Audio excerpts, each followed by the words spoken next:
Lanka Daily Mail.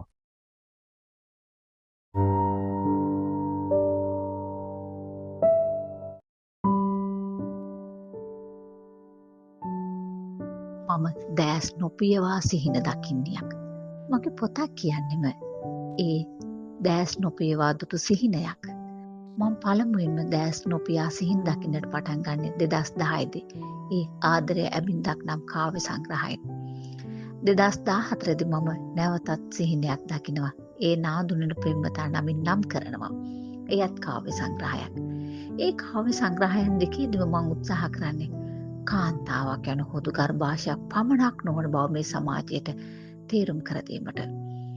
උදාහරණයක් ලෙස ගත්තොත් දැරියක් ඉපදුනහම අපි ඇගෙන් අහන්නවත් නැතුව අපි ඇයට තෑගි දෙන්නේ බෝනික්කේ.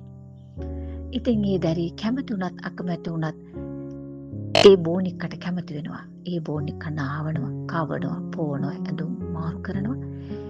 ඒ කියන්නේ මවක් වීම සඳහා අපි ළමා කාලයේදීම පුහුණු කරනවා.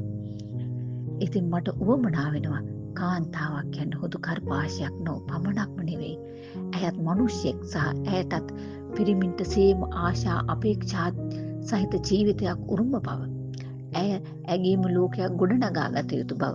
සමාජයේ විසින් නම් කරන ලද ලෝකයෙන් ඇය බැහැරව යා යුතු බව. ඒ සියල්ල සාකච්ඡා කරන අතරේ මම 2016 දී ඊට ඉඳුරාම වෙනස් සිහිනයක් දකිනවා. පාටක් නැති මල් නමින්. ඒ කෘති රචනා කරන්නේ යෝන් පාඨකයන් වෙනුවෙන්. ඒ යෝන් නව කතාවක්. අන්තරායකර ඖෂධ පාලක ජාතික මණ්ඩලයේදී මම මත්ද්‍රව්‍ය වලට ඇබ්බැහි වුණු තරුණ දරුවන් සමග වැඩ කරනවා. ඒ දරුවන් මත්ද්‍රව්‍ය වලට ඇබ්බැහි වෙන්නේ කොහොමද? ඒ වගේ දරුවෙක් සමග දෙමව්පියන්, ගුරුවරු, වැඩිහිටියන් ගනුදෙනු කළ යුත්තේ කොහොමද කියලා මම වසර ගණනාවක් අධ්‍යයනය කරනවා. ඒ අධ්‍යයනයේ ප්‍රතිඵලයක් ලෙස මම පාටක් නැති මල් නම් යෝන් නව කතාව රචනා කරනවා.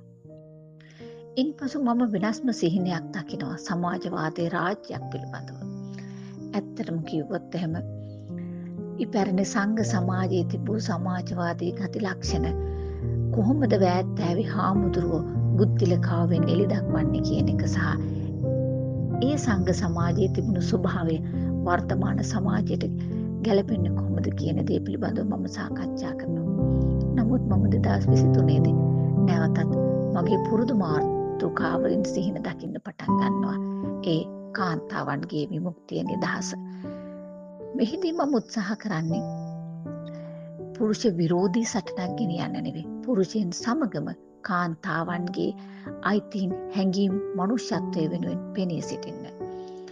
ආලන්දරිකා මගේ කෙටි කතා සංග්‍රහය, පළමු කෙටි කතා සංග්‍රහය. ඒ කතා හයක් තිබෙනවා. ඒ කතා හයෙන්ම මම කතා කරන්නේ විවිධ ස්තරවල විසින කාන්තාවන් පිළිබඳව. නමුත් එකම වේදනාවන් විවිධ මානයන්ගෙන් උසලන කාන්තාවන් පිළිබඳව. මට උවමනා වෙනවා මේ ලෝකයට කියන්න. ගැහැණුන් හිර කරන සමාජයක් ඇතුළේ පිරිමි ස්වභාවයෙන්ම හිර වෙන බව. ගැහැණුන්ගේ ආශා අපේක්ෂාවලට විලංගු දමන සමාජයක පිරිමිනුත් නිරායාසයෙන්ම විලංගු තුල ජීවත් වෙන බව.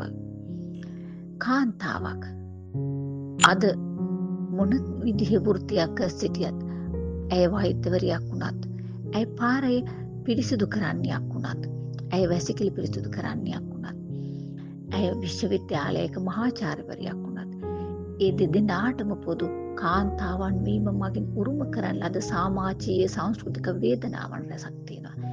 ඒ සියලු වේදනාවන් සාකච්ඡා කිරීමට මම නැවත වතාවක් අලුත් සිහිනයක් දකිනවා. ඒ තමයි මගේ අලුත් නව කතාව. ඒ නව කතාව 2026 දී ප්‍රකාශයට පත්වීමට නියමිතයි. ඒ පිළිබඳව මම කතා කළ යුතු නැහැ. ඒ පිළිබඳව කතා කළ යුත්තේ රසික ඔබ සහ රස විමසුම් සමාජය. ඒ පිළිබඳ ඔබ සියලු දෙනාට කතා කරන්නට ඉඩ තියලා මම ඒ ගැන කතා නොකර සිටිනවා. නමුත් මම නොනවත්වාම සිහින දකිනවා. මගේ සිහින මගේ ලිවීම් ලෙස ඔබේ අතටපත් වෙනවා. ඒ සිහින රාජ්‍ය, ඒ සිහින දේශය මට තනියම ගොඩනගන්න බැරි නිසා සහ ඒ මම ප්‍රාර්ථනා කරන ලෝකයේ ගොඩනගන්නේ ගැහැණු පිරිමි අපි හැමෝම එක